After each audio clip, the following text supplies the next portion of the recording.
And thanks to at home for being with us tonight. Really happy to have you here. This time last week here on this show, we brought you the story of a high school junior, an honor student, a standout volleyball player, the drummer in the high school band. He goes to Milford High School in Massachusetts. His name is Marcello. And we brought you the story of the most unusual graduation day at Milford High last weekend when the kids graduated. They went through the graduation ceremony, and then they all marched with their families and with all the teachers and all the rest of the kids from school. They all marched down to Milford Town Hall to protest for Marcello because Trump's immigration agents had stopped him while he was driving to volleyball practice with his high school teammates. They had pulled him over. They arrested him. And the whole dang town of Milford, Massachusetts, turned out to defend him, to stand up for him, and to try to get him out. We brought you that story this time last week. And tonight, exactly 1 week later, we can show you these images of his homecoming, because Marcello has been freed, returned to his family and to his community. They, as a community, as a town, as a school, challenged his arrest. When his case was being heard, the whole town came to the courthouse, including dozens of teenagers from Milford High and the members of the volleyball teams at the school. They all wore T-shirts with his number 10, on the back. When he was released, you could see two Democratic members of Congress who were there with him. That's Jake Auchincloss on the left and Seth Moulton on the right. After Marcello was freed, those two members of Congress used their power as members of Congress to demand that they be allowed entry into the two ICE facilities in Massachusetts where the Trump administration has been locking people up, including this high school junior, this volleyball playing kid. Under federal law, members of Congress are allowed to inspect any ICE immigration holding facility with no advance notice. And frankly, because the town of Milford, Massachusetts reared up on its hind legs and roared to defend this kid, these members of Congress who represent that part of that state were moved to go inspect those facilities with the power vested in them under U.S. statute. This time last week, we also brought you the story of Carol, a waitress in Kennett, Missouri, which is a small town, a Trump-supporting town in Missouri, where Carol was an integral part of the community. 3 kids in local schools. She's an active member of the local Catholic Church. She's a much-loved waitress at John's Waffle and Pancake House. Trump's immigration agents took Carol, and the town rose up to try to get her back. The staff at John's all started wearing Bring Carol Home T-shirts. They put Bring Carol Home petitions on every table at the restaurant where she had worked. The Catholic church that she attended held prayer services for her, and they brought meals to her family. The town held a Carol Day fundraiser for her and to fund efforts to advocate to bring her home. They raised nearly $20,000 for her in a single day. We brought you that story this time last week, and tonight, 1 week later, we can show you these images of Carol's homecoming because she has been released. She has been brought home. Neighbors crowded into the parking lot of that pancake house where she worked to welcome her back the night that they got her out, to say they would protect her and protect her family. We've also brought you the story of a little 4-year-old girl in Bakersfield, California. She is not only, obviously, the cutest little girl in the world, she is a huge medical success story. She was born with a rare condition that means basically that she can't take in any nutrients on her own. She had her first surgery when she was only 4 days old. She had 7 more surgeries by the time she was 2. Because of this rare illness she was born with, she was starving. She was not going to survive her infancy with this condition. But under the Biden administration, on a medical humanitarian visa, this little girl was brought to California, to a children's hospital in San Diego, and then to the children's hospital in Los Angeles. And it's been a complete success. She is now thriving. You see how she's wearing that little, do we have a picture of her in the backpack? They've devised this system that they've built into a backpack where she receives intravenous nutrition 14 hours a day through this little backpack that she wears. And then every 6 weeks, she needs to go to the Children's Hospital for more extensive treatment. But this system together is working. She's alive, she's thriving, she's great. You see her there wearing her little backpack? President Donald Trump ordered her deported to Mexico. Her doctors said if that happened, that would, by necessity, stop her treatment. They said she would be dead within days. Trump administration insisted she and her family must be deported. They give her 7 days to leave. The Los Angeles Times and other media outlets reported on this story. There was, as you might expect, an outcry and protest. California's Democratic U.S. senators got involved. Adam Schiff and Alex Padilla both got involved. And in response to that outcry, you know what happened? The Trump administration gave up. That little girl will be allowed to stay with her family. They're going effectively to let her live. This is footage from local news from local Channel 4 in Albuquerque, New Mexico. And from News from the States, their print coverage of people picketing peacefully outside the immigration facility in Albuquerque, New Mexico. And you see the signs there, the repeated signs that all say, "Keep Antonio here." Antonio is a local man with 3 kids. He's lived locally in the Albuquerque area for more than 20 years. He was told suddenly that he needed to appear at the local immigration office for a sudden meeting. By this point, of course, people know exactly what that means, right? Albuquerque residents knew what it was going to mean for him. They turned out in force to defend him, to picket outside that facility, to protest, to basically say, don't you dare take him away. Keep Antonio here, their signs said. Immigration officials held the man inside for 3 hours, but then they let him go. They didn't try to take him. He walked out. He was embraced and cheered by the local people who had turned out to protest for him. So what is the most important story in our news right now, in our country, in this moment in American history? I mean, there is clearly, I think if we're being honest, we sort of stop beating around the bush about it. There's really no question what the United States is up against right now. I mean, the intentions of this president are not a mystery. There's no suspense. There's no ambiguity, right? We know exactly who he is. We know exactly what he wants to do to the country, right? No question, no mystery. It's as plain as day. The real question we are contending with, the real black box, the real drama, the story that really does need to be dug up and explained and told in our country because it is as yet undecided. The real mystery is not him. We know him. We know what he wants and what he's trying to do. The real mystery is, will he succeed? Will he get what he wants? And the answer to that will not be found by looking at him or by watching his actions. The answer to that question will come from the people of this country. The most important story of our time is this one. What is this country going to allow him to do? This is an attempted authoritarian overthrow of the United States Constitution and the U.S. government, the attempted imposition of a dictatorial regime. That is clear. That is unambiguous. I think it is unquestioned. I think there are very few people on any side of American politics who would contend with that. The question is whether it will work. And the way we will find out whether or not it's going to work is not going to be something that happens in the White House. It's going to be something that happens in the streets and in the courts and in the states and in Congress and in every other place that people are trying to say no. The strength of the movement against him is what will determine our fate as a country.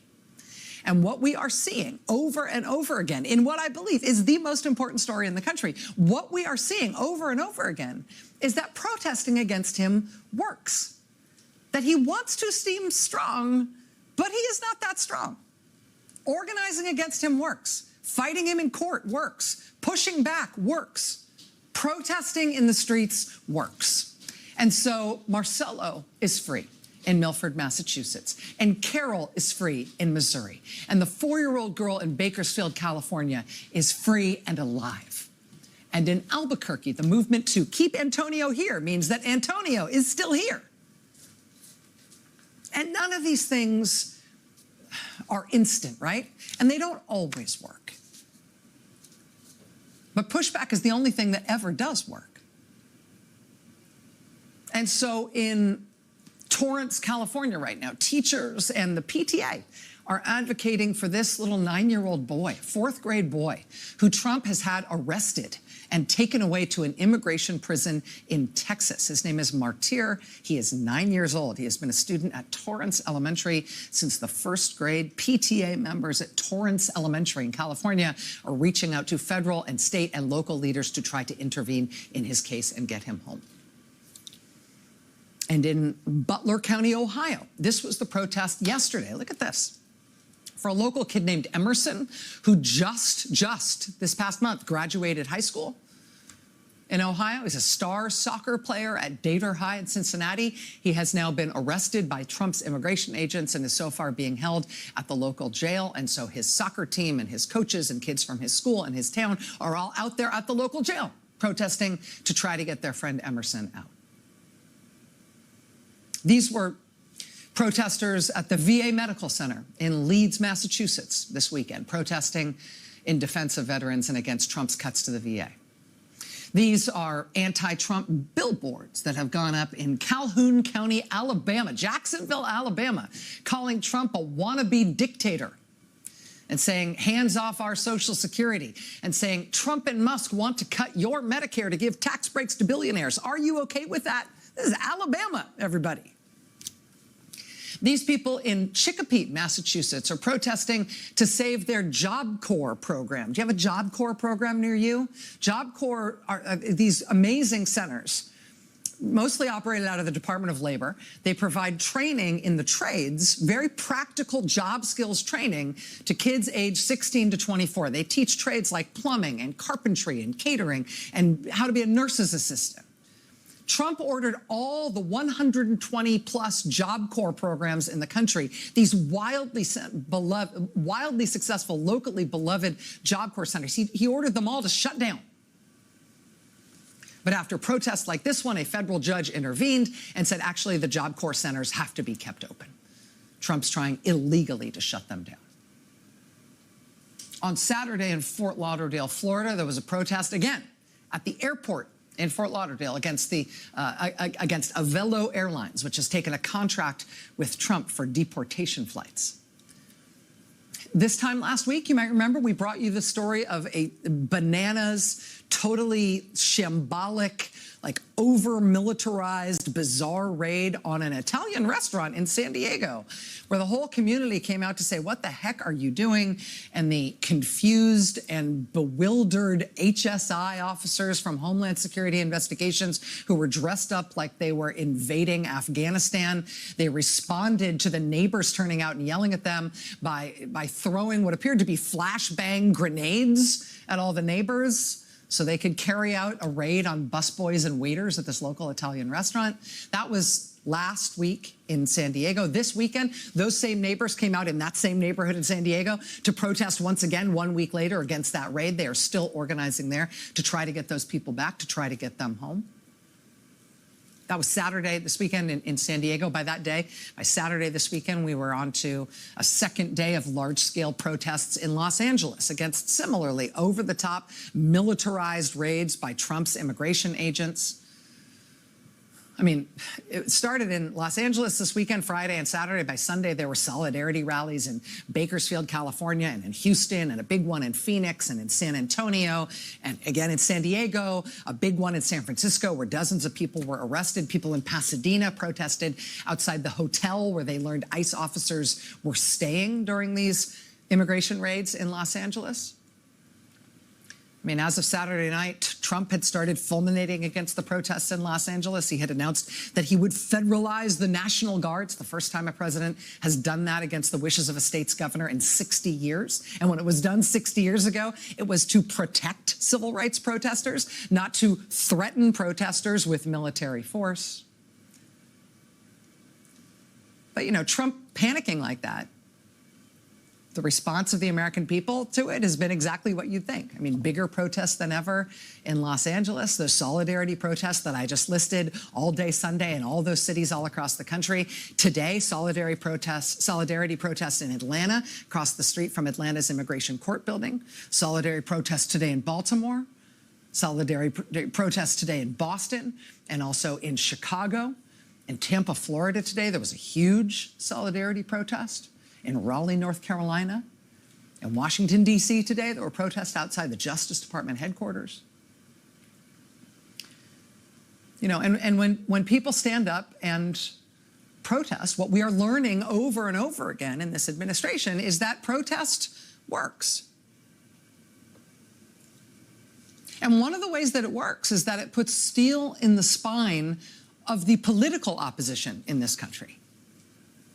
For elected Democrats, it clarifies things for them. It shows them that the more they themselves push back as elected officials, the more support they will have from their own constituents. And so it's a sort of virtuous circle, right? Amid this primal surge of protest, this moral revulsion and rejection of what Trump is doing, I mean, you see the elected Democrats stepping up and standing up too. Tom Homan, the border czar, said to me yesterday he did not rule out literally arresting you, nor Mayor Bass, if you interfere in his words. He said you hadn't yet. He's a tough guy. Why doesn't he do that? He knows where to find me. But you know what? Let your hands off 4-year-old girls that are trying to get educated. Let your hands off these poor people who are just trying to live their lives, man. Trying to live their lives, paying their taxes, been here 10 years. The fear, the horror, the hell is this guy?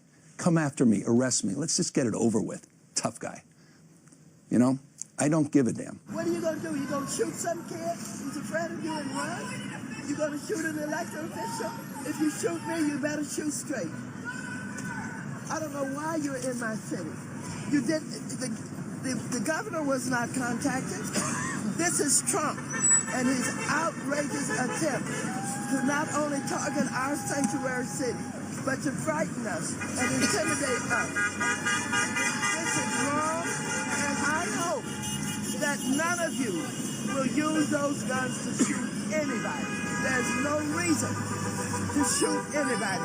Don't allow them to make your service in a service where you're killing people. Don't do it. Defy them. Don't shoot those guns for anything. Don't shoot those guns for anything. I showed earlier the footage of those Democratic congressmen in Massachusetts, Seth Moulton and Jake Auchincloss, using their authority as members of Congress to go inspect the immigration holding facilities in Massachusetts after that kid, Marcello, was taken in Milford, Massachusetts. Well, now, this weekend, with what's happening in California, you've got California Democratic members of Congress showing up and doing the same in a determined way. Congresswoman Judy Chu, Congressman Gil Cisneros and Derek Tran, they all went to the ICE facility in Adelanto, California. Congressman Jimmy Gomez and Congressman Lou Correa and Congresswoman Luz Rivas and Norma Torres went to the ICE facility at LA's Federal Building. I mean, those federal facilities, those ICE facilities are legally required to let in members of Congress who turn up at an ICE holding center, even if they give no notice. Federal law says you have to let them in. So far, those facilities are not letting in those members of Congress. They will get in. It's the law. Congressman Gomez and those other members of Congress have been insisting they must be let in, and they've been going back and back and back over and over again, and they will keep going, and they will get in, as is their right under the law. But I think it's important to recognize that there is nothing California-specific about what we're seeing going on here. Right? In the past week, we have seen protesters confront Trump's immigration agents at courthouses in Chicago and in Phoenix and in Denver and in Vancouver, Washington. I mean, did you see what happened this past week in Minneapolis? This ridiculous military dress-up pageant that they put on in the streets of Minneapolis a few days ago? I mean, this is not the National Guard. This is agents from various federal agencies. Seems like there's a lot of them from HSI, which is the inexplicable, not at all trained for this force inside the Department of Homeland Security that they keep deploying like this in these embarrassing Banana Republic, shambolic shows of disorganized force. I mean, what are you doing here in Minneapolis? When Trump issued his order to federalize the National Guard over the issue, or over the objections of California's governor this weekend, that order was not specific to Los Angeles. It was not specific to California. That order that he issued is something that he could use to send National Guard troops anywhere, or even active duty forces. Now he's sending 700 Marines, supposedly, from the Marine Corps base at 29 Palms. And that is a portrait of weakness. Right? That is what you get when you have a supposed leader, a supposed strong man even, who can't figure out how to get the support of his people. And he knows it. That is what you get when you have a weak president, an unpopular president who sees the people are against him, who can't defend his actions, who is losing support over time and not gaining it, even on the issues where he thinks he's supposed to be strongest. This is a president who has no other ideas and no skills to get him out of this political pickle that he is in, and who has therefore rushed right to the end and has decided that if the people are against him, well, then he will bludgeon them. He will literally bludgeon them into not protesting anymore. Among other things, what is this? This is No Kings Week. That's this week. Remember, this upcoming weekend, Saturday, June 14th, is likely to be the largest set of protests yet against Trump and the Trump administration, and Trump knows it's coming. You remember that really giant day of protests against Trump back on April 5th? Remember that huge day of protests? The hands-off protests? There were over 1,000 protests scheduled that day all over the country against Trump. Well, this weekend, this Saturday, June 14th, there are already more than 1,800 protests scheduled against Trump all around the country.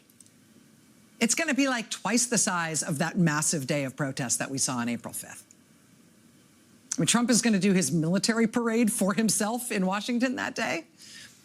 Interestingly, and I think importantly, there is not a No King's Day protest in Washington, D.C. this Saturday because of Trump's military parade. They're going to do like a flagship national protest in Philadelphia, but there are more than 1,800 other protests against Trump planned all over the country. It looks like there are going to be more and larger protests against Trump this weekend, this Saturday, than we have yet seen on any other day.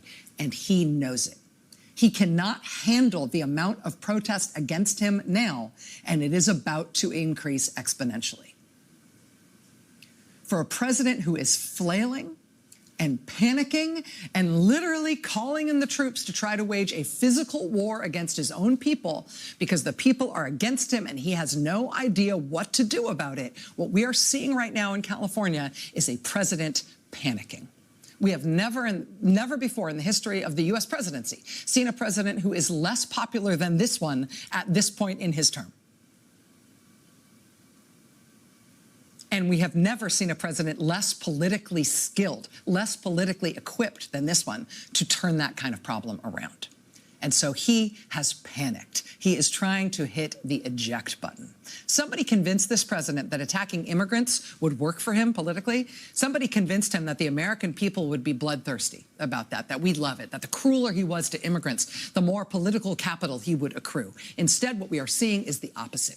In town after town, in blue states and red states, in school after school, in parish after parish, in city after city, it has run him into a wall because the American people do not want this kind of cruelty against the immigrants who live among us and are our neighbors and friends.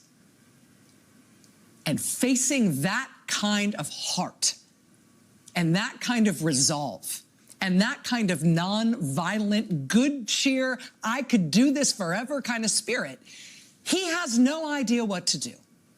Remember in his first term when the hurricane was coming and he said he wanted to nuke it? He wanted to hit the hurricane with a nuclear bomb? That's the genius level that we're dealing with here, right? Great idea, genius. Now in his second term, he is trying the equivalent. He has no idea what to do with the sustained and growing and intractable and indomitable protest and opposition of the American people against him. And so he has decided to try to fix it by using the army. Sure. Game over, big guy, you lose. The movement against Trump is unstoppable, now more than ever. Los Angeles Mayor Karen Bass joins us live here next. I don't think that our city should be used for an experiment to see what happens in the nation's second largest city. Well, maybe we can do this to other cities. Los Angeles Mayor Karen Bass at a news conference just moments ago. That news conference took place just a few blocks, from the LA Federal Building, where protesters are gathered outside. National Guard troops are standing by. Tonight, officials say President Trump has authorized sending an additional 2,000 National Guardsmen and women to LA beyond the 2,000 they announced this weekend. Those National Guard troops are there under federal authority, not state, over the objections of both Mayor Bass and California's Governor Gavin Newsom. 700 active duty Marines have all now been mobilized for possible deployment for some reason. Mayor Bass has repeatedly said that putting federal troops on the streets of LA is both needless and a dangerous escalation. She told reporters that she spoke directly with Trump's so-called border czar, Tom Homan, this weekend. She says she told him, quote, "If you want there to be chaos in Los Angeles, then have troops on the ground." Joining us now for the interview is Los Angeles Mayor Karen Bass in the city's Emergency Operations Center. Madam Mayor, thank you so much for being here. I know this is a critical time. I appreciate you taking the time to be with us. Thanks for having me on, Rachel. First, what can you tell us tonight in terms of the situation in the streets of Los Angeles?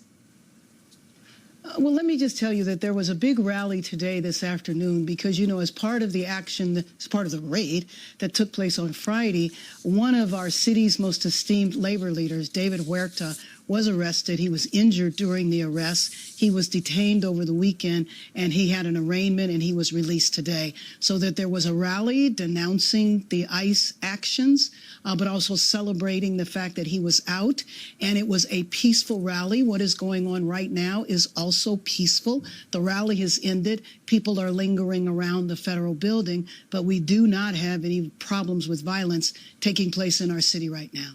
I'm glad you raised the issue of David Huerta. We saw not only that large turnout today in Los Angeles demanding his release and supporting him after he was violently arrested, I think it's fair to say, having seen the tape of that arrest.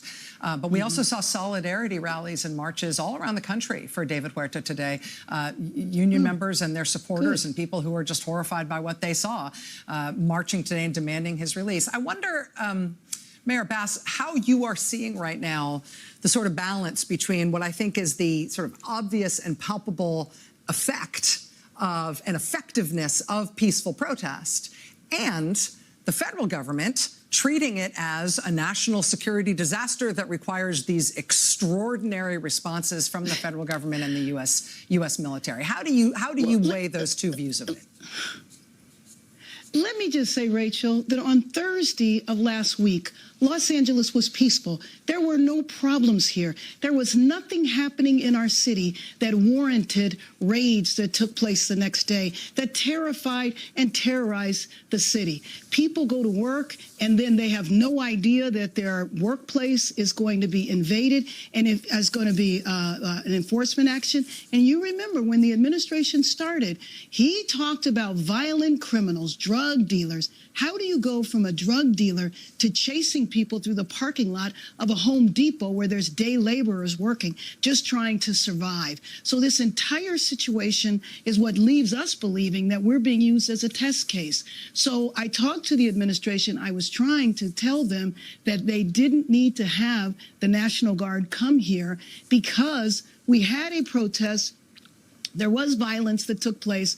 There was vandalism that took place, primarily in the form of graffiti. It was around 120 people. We are a city of 3.8 million. Our police department could take care of that. So what is the reason to bring the National Guard in? Supposedly, it's to protect federal property and federal employees. The National Guard is deployed to one building in downtown Los Angeles, another building in Westwood, where there have never been any protests in relation to ICE raids, but we did not need this to happen. This was a solution in search of a problem. And it has left the city in fear. Let me give you a couple of examples that immigrant rights organizations told me about today. These are legal people. They might not be citizens, but they go for their annual appointment at the immigration building. They're showing up because they were asked to show up. And then they get detained. They come with their children, they come with their families, thinking that they're there for a routine appointment, and they get arrested. What does that have to do with public safety? It's not what he described it was going to be initially. That's why we feel we're an experiment for the use of federal power taking over the state or taking over a city. I saw that the Los Angeles police chief, Jim McDonnell, put a statement out today essentially lamenting the additional troops that are now going to be sent by the Trump administration, saying that now that they're going to send active duty Marines, the police chief said the Marines' arrival without coordinating with the police department would present a, quote, significant logistical and operational challenge for Los Angeles police. I mean, is there any sense in which the National Guard, or now indeed these Marines, are helpful, or in fact, are they interfering with the city and the state's ability to respond? They are not helpful. There was no reason for them to be here in the first place. If anything, it was a provocation. And so I said, if you want to see chaos in the city, then send in troops when they are not needed. There was nothing happening here. There was no mass civil unrest. I will tell you that some of the pictures that you see on the national news looks like our entire city is in civil unrest. You are talking about a handful of streets in downtown Los Angeles. Now, I will tell you the vandalism that has taken place is absolutely atrocious in the form of graffiti, obscene graffiti all over. Clearly, tens of thousands, if not hundreds of thousands of dollars worth of damage. But I don't think you send out the Army or the Marines because people are writing graffiti on a wall. And then you saw violence yesterday where they were setting cars on fire. Let me be very clear. To me, if you really support the rights of immigrants, you're not setting cars on fire. You're not vandalizing buildings. And so I don't think that that is acceptable. You are going to be subject to arrest and prosecution to the full extent of the law. But we should not use that to say then that our city needs to be taken over by the military. Let me just ask you, Mayor Bass, some of the rhetoric around this has been frankly insane and definitely threatening. We've had the members of the Trump administration threatening that the governor should be arrested, suggesting that you should be arrested. So the president suggesting that California, that Los Angeles was on the verge of obliteration, as if the city was going to be wiped off the map had he not swooped in and rescued everybody. Given that sort of level of fervor and sort of bizarre proclamation from the federal government, how do you think this ends? How do you think this resolves in the end?